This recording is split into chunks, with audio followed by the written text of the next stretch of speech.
আসসালামু আলাইকুম viewers, welcome back to my channel 3D marketing solution YouTube চ্যানেলে আপনাদের সবাইকে স্বাগতম।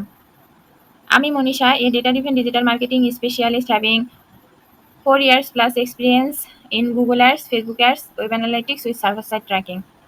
তো আমি আজকে আপনাদের যে বিষয়টা সম্পর্কে আলোচনা করব, এখন মূলত ওয়েবসাইট ক্রিয়েট করার সময় যখন আপনারা প্র্যাকটিস পারপাসে কোনো একটি ফ্রি ওয়েবসাইট ক্রিয়েট করেন, সেই ওয়েবসাইটটা সে হোক শপিফাই বা ওয়ার্ডপ্রেস, এটা মূলত শপিফাইয়ের ক্ষেত্রে হয় না, মূলত এটা ওয়ার্ডপ্রেস ওয়েবসাইটের ক্ষেত্রেই হয়। যখন আপনারা এই ফ্রি ওয়েবসাইটগুলো ক্রিয়েট করেন, তখন যদি সেই ওয়েবসাইটের মধ্যে কোনো ধরনের অ্যাক্টিভিটিস কম হয় বা অনেক দিন পর পর আপনারা যদি সেই ওয়েবসাইটে ভিজিট করেন, তখন সেই ওয়েবসাইটের জন্য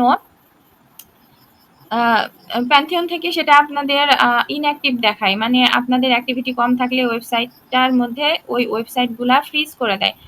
তো সেক্ষেত্রে আমি একটি সলিউশন আপনাদের কাছে নিয়ে আসছি যে যে সকল ওয়েবসাইটগুলো আপনাদের ফ্রিজ হয়ে যায়, যে সকল ওয়েবসাইটগুলো আপনাদের ফ্রিজ হয়ে যায়, সেই সকল ওয়েবসাইটগুলো আপনারা কিভাবে আনফ্রিজ করবেন সেটা আজকে আপনাদেরকে আমি দেখাবো। দেখেন যে যদি আমরা এখানে ক্লিক করি যে pantheon.io থেকে যদি আমরা একটু লগ ইন করি, তাহলে দেখেন এই যে Pantheon dashboard please log in, এখানে যদি আপনারা ক্লিক করেন, দেখেন এই যে pantheon.io, এই ওয়েবসাইটটা web ops platform building high impact. এখানে আপনারা যদি ক্লিক করেন, দেখেন এরকম একটা ইন্টারফেস আপনাদের কাছে চলে আসবে pantheon.io এর সাইটটা দিয়ে। আপনারা এখানে লগ ইনের উপরে ক্লিক করবেন। এখানে আমি দুইটা ওয়েবসাইট ক্রিয়েট করেছিলাম, আমার দুইটা ওয়েবসাইটের মধ্যে দুইটাই হয়ে গেছে, ফ্রিজ হয়ে গেছিল। সেক্ষেত্রে দেখেন আমি এই ওয়েবসাইটগুলো আনফ্রিজ করছি একটা, আর একটা আপনাদেরকে আনফ্রিজ করে দেখাই যাতে আপনারা এই প্রবলেমের সলিউশনটা পেয়ে যান। তো যেই ওয়েবসাইটটা আপনারা ক্রিয়েট করবেন, যেই জিমেল দিয়ে কন্টিনিউ উইথ গুগল করে, সেই জিমেলেই আপনাদের এই ড্যাশবোর্ডে লগ ইন করতে হবে, ঠিক আছে? তো দেখেন আমি এই জিমেল দিয়ে দুইটা ওয়েবসাইট ক্রিয়েট করছিলাম। আর আরেকটা আপডেট ইনফরমেশন আপনাদেরকে দিই যে ওয়ার্ডপ্রেস ওয়েবসাইটের ক্ষেত্রে আপনারা দুইটা ওয়েবসাইট ফ্রিতে এখন ক্রিয়েট করতে পারবেন। দুইটা ওয়েবসাইটের পরে যদি আপনারা ক্রিয়েট করতে যান, সেক্ষেত্রে আপনাদেরকে এই ওয়েবসাইটগুলো বারবার ফ্রিজ করে দিবে, কিংবা আপনারা দুইয়ের থেকে যদি অধিক করতে যান, তাহলে ওই ওয়েবসাইটগুলো আপনাদেরকে ক্রিয়েট করতে দিবে না। সেক্ষেত্রে আপনাদের যেই ওয়েবসাইটগুলো নষ্ট হয়ে গেছে, ফ্রিজ হয়ে গেছে, সেগুলো আপনারা এভাবে ঠিক করে আবার প্র্যাকটিস পারপাসে ইউজ করতে পারেন।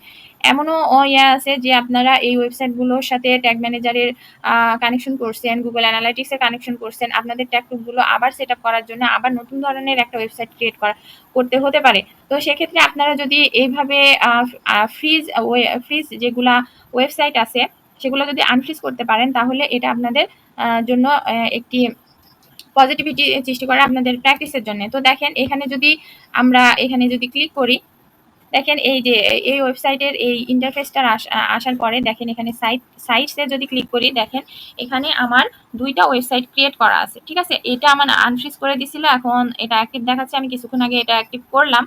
তো আপনাদেরকে এইভাবে আমি দেখাবো যে কিভাবে এটা আনফ্রিজ করতে হয়। তো দেখেন এই ওয়েবসাইট এখানে আমার দুইটা আছে, যতটাই রো করেন আপনাদের এই জিমেল থেকে এই দুইটার বেশি আর ফ্রি ওয়েবসাইট ক্রিয়েট করতে দিবে না। দেখেন এখান থেকেও ক্রিয়েট নিউ সাইট যা হলে এখান থেকে আর সাইট ক্রিয়েট করতে দিচ্ছে না। আবার এখানে দেখেন প্ল্যান সম্পর্কে বলা আছে, এখানে স্ট্যাটাস একটা অ্যাক্টিভ আছে, একটা ফ্রিজন আছে। তো চলুন কথা না বাড়িয়ে আজকের প্রসিডিউরে চলে যাই। তো দেখেন এটা আমার আনফ্রিজ করে দিছিল, এটা আমি আনফ্রিজ করছি। এখন এটা আপনাদেরকে একটু দেখায় আনফ্রিজ কিভাবে করবেন। দেখেন এই ওয়েবসাইটের ওপরে যখন আমি ক্লিক করলাম, তখন দেখেন এই যে এইটা এরকম একটা ইন্টারফেসে আমাকে নিয়ে আসলো। হ্যাঁ, এখানে আপনাদের এরকম নাও থাকতে পারে। সেক্ষেত্রে এই যে এই প্রোফাইল আইকনে ক্লিক করার পরে সাইটসে চলে আসবেন আপনারা। আসার পরে দেখেন যে এই অ্যাডস এক্সপার্ট মনীষা ইজ ফ্রিজন, ঠিক আছে? দেখেন ইনঅ্যাক্টিভ সাইট ফ্রিজিং ডকুমেন্টস, মানে এখানে আপনাদের এই ওয়েবসাইটের মধ্যে ইনঅ্যাক্টিভ অ্যাক্টিভিটিগুলো এরা গ্যাদার করছে, বিধে আপনাদের এই ওয়েবসাইটটা ফ্রিজন করে দিচ্ছে। তো এখানে আমি যদি এই যে আনফ্রিজ সাইট, ঠিক আছে, এখানে আমি যদি ক্লিক করি, দেখেন এটা হতে একটু 5-10 মিনিট সময় নেবে, আপনারা একটু অপেক্ষা করবেন। অপেক্ষা করার পরে দেখবেন যে আপনাদের ওয়েবসাইটে আপনারা ভিজিট করতে পারছেন। তো দেখেন এটা কিভাবে হয়, একটু অপেক্ষা করি আমরা।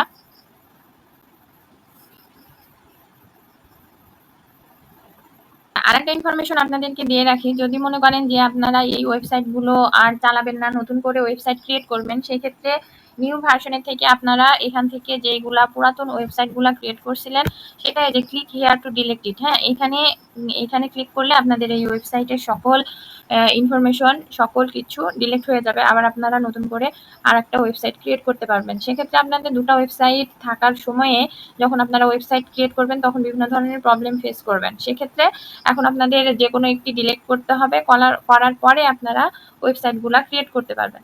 তো এটা হচ্ছে একটু সময় নিচ্ছে, যতক্ষণ না হয় আপনারা ওয়েট করবেন। আচ্ছা, এটা আমার কমপ্লিট। দেখেন এখানে ভিজিট ড্যাশবোর্ড এখানে লেখা আছে। এখন যদি আমি এই যে ভিজিট ড্যাশবোর্ড এখানে ক্লিক করি,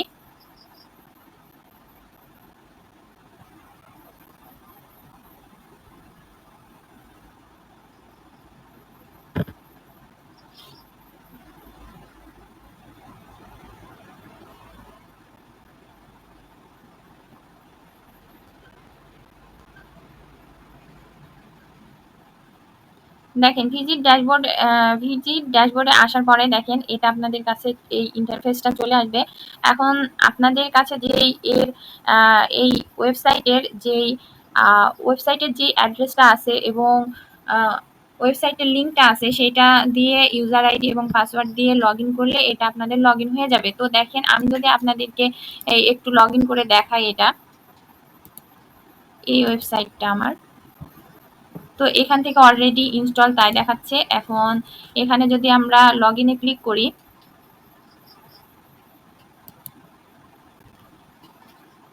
তো আপনার জিমেলে যদি এই ইনফরমেশনগুলো সেট থাকে সেক্ষেত্রে এখানে আপনাদের ইউজার আইডি পাসওয়ার্ড এখানে চলে আসবে। আর যদি না থাকে তাহলে এখান থেকে আপনাদের টাইপ করতে হবে।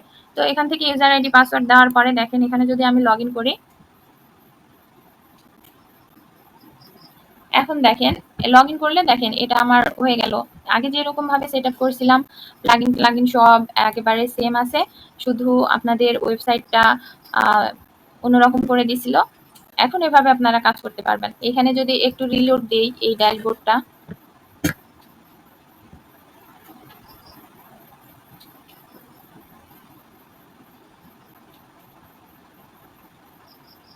ঠিক আছে, এই ড্যাশবোর্ডটা রিলোড দেওয়ার পরে দেখেন এই দুইটাই আমার এখন অ্যাক্টিভ হয়ে গেছে। এখন আমি আমার প্র্যাকটিসের কাজগুলো এখানে করতে পারবো। তো এই ধরনের প্রবলেম যদি আপনারা ফেস করেন তাহলে অবশ্যই এভাবে সলভ করার চেষ্টা করবেন। কন্ট্যাক্ট ইনফরমেশন দেওয়া থাকবে, সে কন্ট্যাক্ট ইনফরমেশনে আমার সাথে কন্ট্যাক্ট করতে পারেন। আমি আপনাদেরকে চেষ্টা করব হেল্প করার যতটুকু পারি। তো থ্যাংক ইউ সবাইকে আজকের ভিডিওটা দেখার জন্য। আশা করি সবাই ভালো থাকবেন, সুস্থ থাকবেন। 3D মার্কেটিং সলিউশন ইউটিউব চ্যানেলের সাথে থাকবেন। আল্লাহ হাফেজ সবাইকে।